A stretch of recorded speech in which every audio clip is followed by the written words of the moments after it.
বাজার থেকে এসে বলল আজকে রিঠে মাছ এনেছি, মাছটা মাংসের মতো রান্না করো তো।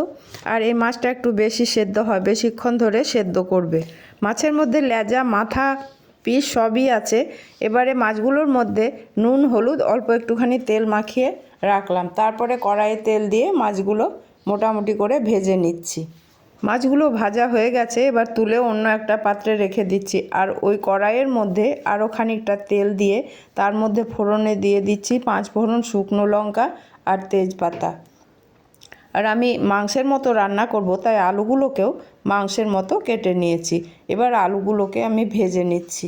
আলুগুলোর মধ্যে দিয়ে দিচ্ছি পরিমাণ মতো লবণ আর হলুদ।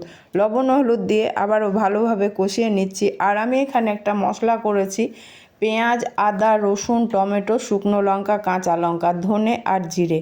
এই পেস্টটাকে আমি ভালোভাবে মিক্সিতে করে নিয়েছি। এবারে আমি এটাকে আলুর মধ্যে দিয়ে কষিয়ে নেব। মাংস যেমনভাবে কষায় ঠিক সেইভাবেই আমি কষিয়ে নিচ্ছি। এর জন্য দিয়ে দিলাম অল্প একটু চিনি, আর কালারের জন্য দিচ্ছি কাশ্মীরি লঙ্কার গুঁড়ো। এগুলোকে দিয়ে আবারও খুব ভালোভাবে কষিয়ে নিচ্ছি। এবারে মশলার মধ্যে মিক্সিং জারে যে মশলাটুকু লেগে আছে অল্প একটু জল দিয়ে মশলার মধ্যে দিয়ে দিলাম। এটাকে আবারও ভালোভাবে কষিয়ে নিচ্ছি। আর এর মধ্যে দিয়ে দিলাম মাছগুলোকেও দিয়ে কষিয়ে নিচ্ছি ভালোভাবে। দেখতে অনেকটা মাংসের মতোই লাগছে।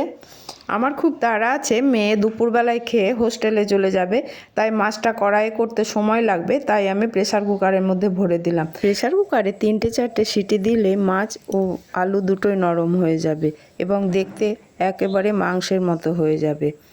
এবারে আমি ঢাকা লাগিয়ে এটাকে সেদ্ধ করতে দিলাম।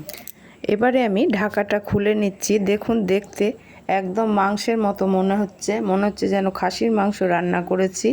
রেসিপিটি আপনাদের কেমন লাগলো অবশ্যই জানাবেন। ভালো লাগলে চ্যানেলটিকে সাবস্ক্রাইব করে আমার পাশে থাকার চেষ্টা করবেন।